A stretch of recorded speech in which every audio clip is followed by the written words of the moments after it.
안녕하세요. 브랜드카 한성만입니다. 2025년형 아반떼가 새로 나왔습니다. 이번에 연식 변경을 하면서 약간씩 변동된 것들이 있는데 사실 전체적으로 보면은 크게 변동된 건 없다. 하지만 소비자들이 이거는 꼭 개선해주세요 라고 했던 것들이 일부분 변동된 것들이 있습니다. 그거를 약간씩 개선했고 금액은 아주 소폭 상승을 했으니까 요게 어떤 점들이 변했는지 그리고 옵션에 대해서 간략하게 설명해 드리도록 하겠습니다. 자, 옵션표 보도록 하겠습니다. 현재 모델은 2023년 3월달, 그러니까 약 한 1년 3, 4개월 정도가 지났는데 그때 이후로 25년형이 새롭게 나왔는데 가격 변동을 보면 1975만원에서 현재 1994만원, 19만원 정도가 올랐어요. 그리고 모던이 조금 많이 올랐어요. 모던에서 상품성 개선이 약간 있었다 이렇게 보여지는데 53만원, 모던 N라인은 54만원, 인스퍼레이션은 8만원 정도밖에 상승을 안 했습니다. 결론적으로 인스퍼레이션은 변동된 게 없어요. 근데 하위 트림인 스마트하고 모던에는 소폭의 변화가 있으니까 어떤 점들이 변했는지 먼저 한번 살펴보시죠. 자, 노란색으로 표시해 둔 게 변화한 점입니다. 실내 소화기 이제 의무로 변하고 있죠. 이 소화기가 들어가고요. 그리고 ECM 룸미러가 원래 인스퍼레이션만 있던 게 스마트부터 적용이 됩니다. 기존의 룸미러는 이렇게 생겨서 앞으로 당기거나 뒤로 밀어서 주간, 야간 이렇게 사용할 수 있도록 만들어 놨었는데 이게 전자식으로 변동이 되죠. 그래서 ECM 룸미러가 들어갔다는 거. 그렇게 해서 스마트가 19만원 상승, 아까 인스퍼레이션 8만원 상승이라고 했는데 소화기하고 ECM 룸미러가 들어갔다는 걸 생각하면은 스마트도 비슷하게 그 정도가 인상이 됐다라고 보시면 좋을 것 같아요. 가장 중요한 거는 모던이죠. 모던이 인상폭이 제일 컸으니까요. 자, 모던하고 스마트 차이는 다들 알고 계시겠지만 스마트 옵션 중에 선택할 수 있는 이 컨비니언스 그리고 인포테인먼트 내비 두 가지가 일단 기본적으로 적용이 되어 있고요. 이 두 개 옵션의 합은 이렇게 컨비니언스와 인포테인먼트 내비 해서 148만원 정도가 상승을 하는데 스마트와 모던의 가격 차이를 보시면은 332만원의 가격 차이가 있고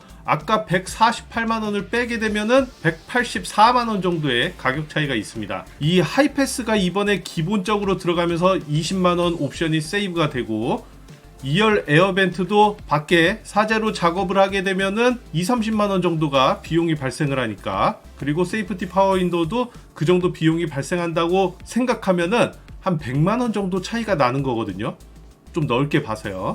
그런데 스마트하고 모던에서 가장 차이 나는 점, 이 컨비니언스하고 내비게이션이 아니더라도 들어가 있는 옵션들이 조금 더 있죠. 바로 16인치 알로이 휠, 그리고 여기 가죽 스티어링 휠, 핸들 열선 이렇게 차이점들이 있고, 시트에서도 열선 시트하고 통풍 시트가 같이 포함되는 거, 그리고 전동식 파킹 브레이크, 오토홀드가 같이 들어가 있어요. 이거를 100만원 정도 차이라고 생각을 하면은 모던 나쁘지 않다.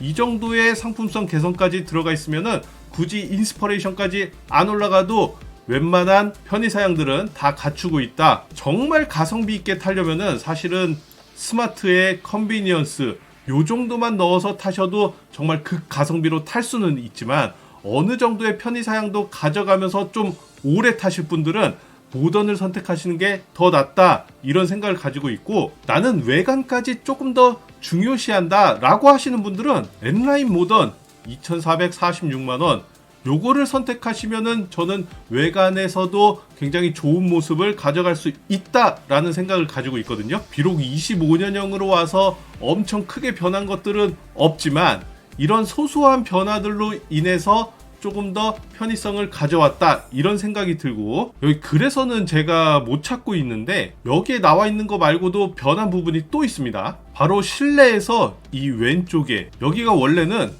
이렇게 생겼었죠. 아무것도 없는 그냥 하이그로시 판으로 되어 있었는데 이게 이번에 자석으로 변경이 됐습니다. 이 자석으로 변경되면은 액세서리를 붙일 수 있다.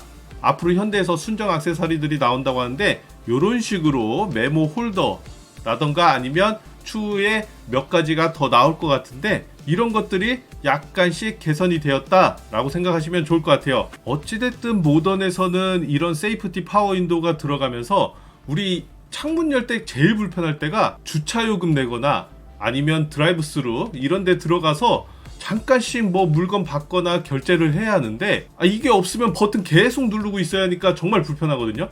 더군다나 드라이브 스루에서 음료를 받았는데 이거를 놓으면서 계속 올리고 있으려니까 출발도 늦게 되고 여러 가지 불편함이 있는데 이런 것들을 개선해 주었다는 거, 저는 그래도 굉장히 효율적인 면이 보인다고 생각을 하고 있습니다. 그리고 모던하고 인스퍼레이션 가격 차이를 보면은 약 370만 원이 넘는 가격 차이가 있는데 이 인스퍼레이션까지 올라갈 거냐 말 거냐, 당연히 인스퍼레이션 올라가면은 여러 옵션들이 더 있으니까 좋은 건 맞는데 과연 준중형을 사는 데 있어서 이 정도의 과한 옵션들이 필요하냐 라고 한번 잘 생각해 보시면 좋을 것 같아요.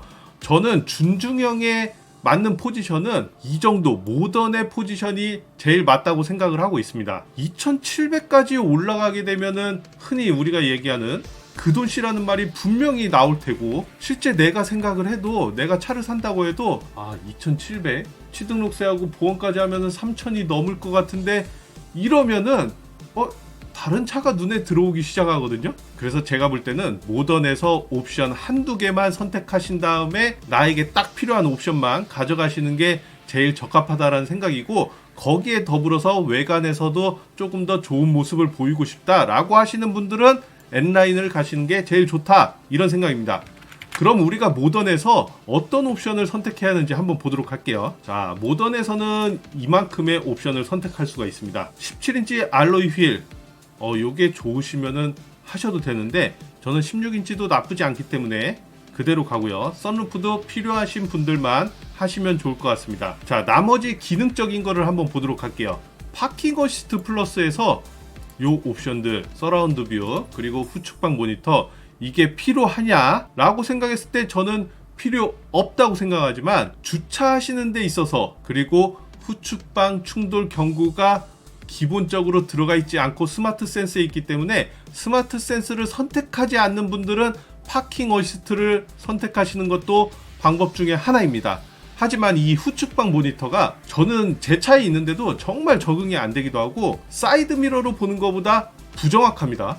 물론 이게 더 잘 보여요 라고 하시는 분들도 계시긴 하지만 비가 왔을 때 그리고 차가 더러울 때는 정말 안 보이거든요. 사이드 미러 밑에 카메라가 있는데 그 렌즈에 빗방울이 맺히는 경우가 정말 많은데 이게 비 오는 날에는 정말 안 보이니까, 요거는 BSD 대신 쓴다고 생각하시는 분들은 비가 안 오는 날에는 괜찮을지 몰라도 비가 오는 날에는 다소 위험할 수 있으니까 그거는 염두하고 선택하시면 좋을 것 같아요. 자, 스마트 센스, 저는 이거는 꼭 하셨으면 좋겠습니다.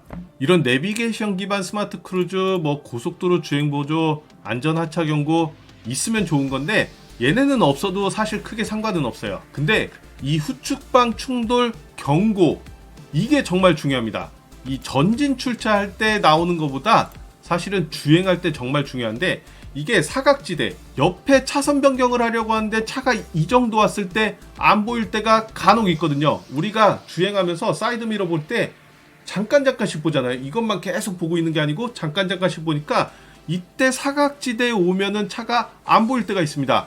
이거를 사이드 미러에서 보여주기도 하고 그 다음에 경고음으로 알려주기도 하니까 저는 이거는 꼭 있었으면 좋겠어요. 94만원의 값어치를 정말로 잘 해줄 거라고 생각이 듭니다. 이게 기본에 그냥 있었으면은 아마 스마트 센스를 선택하시는 분들이 거의 없을 거예요. 근데 기본에 없고 스마트 센스로 빼놓은 이유가 있죠.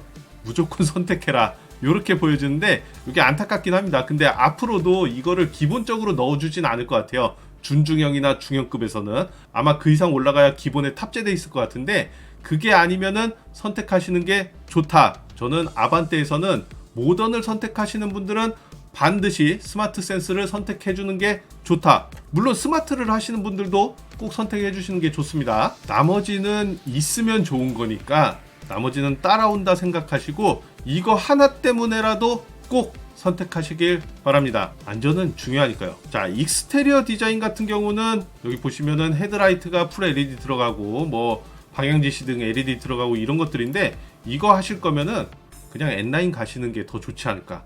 특히 요거랑 17인치 알로이 휠 요거 두 개 선택하시는 분들은 무조건 N라인으로 가시는 게 좋다. 자, 컴포트 한번 볼게요. 야, 정말 많은 거를 제공해주고 있습니다. 그런데 이 컴포트가 필요하냐? 있으면 당연히 좋겠지만 가성비적으로 봤을 때는 컴포트도 모던에는 사치다. 자세 메모리 시스템 운전 거의 나 혼자 하는데 움직일 일 거의 없잖아요. 이것도 필요 없을 것 같고, 그 다음에 동승석에 파워시트 들어가는 거, 이것도 정말 넓게 해놓으면은 만질 일이 거의 없으니까 그냥 넓게 해서 타시면 되고, 패밀리카로 사용하시는 분들한테는 필요하실 수 있습니다. 2열 열선 시트라든가 암레스트 이런 것들이 필요하니까 4인 가족이 3인 가족이 주로 탄다 이러시면 모르겠지만, 주로 혼자 운전하시는 분들한테는 굳이 컴포트까지는 필요 없다라는 생각입니다. 이렇게 해서 차량을 고르면은 2,420만원, 제가 생각했을 때 아반떼의 가장 가성비가 좋은 옵션은 모던의 스마트 센스 하나를 선택하시는 게 제일 좋다. 그런데 나는 디자인까지 좀 원한다 라고 하시는 분들은 N라인 모던을 선택하시고, 역시나 여기도 스마트 센스 하나를 선택해서 2,540까지만 하시는 게 제일 좋지 않을까 라는 생각을 하고 있습니다. 제가 20대로 돌아가거나 아니면 제가 5, 60대 가서 정말 경제적으로 차를 타고 싶다, 그래서 아반떼를 산다라고 하면은 저는 요 N라인 모던을 살 것 같아요. 물론 그냥 모던도 괜찮긴 한데 120만원의 가격 차이면은 N라인 정말 예쁘거든요. 그래서 N라인 모던으로 해서 스마트 센서 하나만 넣고 타는 게 굉장히 좋을 것 같다라는 생각입니다. 이 썬루프 이런 거는 있으면 좋긴 한데 사실 잘 안 쓰거든요. 사용도는 떨어지지만 그냥 나의 감성, 개방감 이런 것 때문에 하시면은 말리진 않겠지만 굳이 없어도 괜찮다라는 생각입니다. 물론 중고차로 판매할 때 썬루프가 있으면은 한 20만원 정도 더 받을 수는 있으니까 이게 45만원 크게 손해는 아니지만 굳이 꼭 있어야 하는 옵션은 아니다, 요거를 말씀드리고 싶었어요. 아마 옵션에서 여기 모던에 있는 요 빨간색으로 해놓은 옵션들 있죠, 이게 아마 스마트에 적용됐으면 이 중에서 요 오토홀드 전동식 파킹 브레이크를 빼고 핸들 열선이랑 1열 열선 통풍 시트 요것만 스마트에서 선택하게 해줬으면은 아마 모던보다 스마트가 더 많이 판매됐을 수도 있다, 이런 생각이 듭니다. 이걸 아예 선택조차 못하게 만들어놔서 스마트는 법인이라든가 영업용으로 좀 많이 쓰게 하고 일반적인 구매자들은 모던 쪽으로 유도를 했다, 이런 생각이 들고 있는데, 어쨌든 모던이 편의 사양이 나쁘지 않으니까 모던을 선택하시면 가성비가 제일 좋은 등급이 될 것 같다 라는 생각으로 이 옵션기를 마치고요. 지금 말씀드린 거는 어쨌든 가솔린 위주로 설명을 드렸으니까 나머지 LPI라든가 하이브리드도 이런 개념으로 한번 보시면 좋을 것 같아요. 우리나라 준중형 시장이 옛날하고는 다르게 거의 아반떼만 많이 판매되는 그런 시장으로 가고 있습니다. 기아의 K3 같은 경우는 아마 7, 8월 정도에 단종이 되고 전기차로 대체될 가능성이 제일 크고, K4 모델이 새로 나오는데 이거는 국내에는 아마 출시를 안 하지 않을까 라는 생각이 들고 있어요.